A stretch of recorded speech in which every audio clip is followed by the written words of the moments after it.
o sa awiting ito, ibinabagsak pababa ang mga mapagmataas, ibinabagsak yung mga mayayabang, ibinabagsak yung mga makapangyarihan, at itinataas naman yung mga aba, yung mga mahihirap. Pero higit sa lahat, masasabi natin na makikilala natin sa Magnificat ang isang Diyos ng pag-ibig.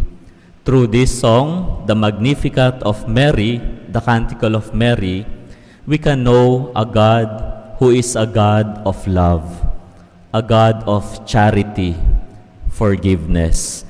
Isang Diyos na may espesyal na pagtangi sa mahihina at lubos na mahabagin sa mahihirap.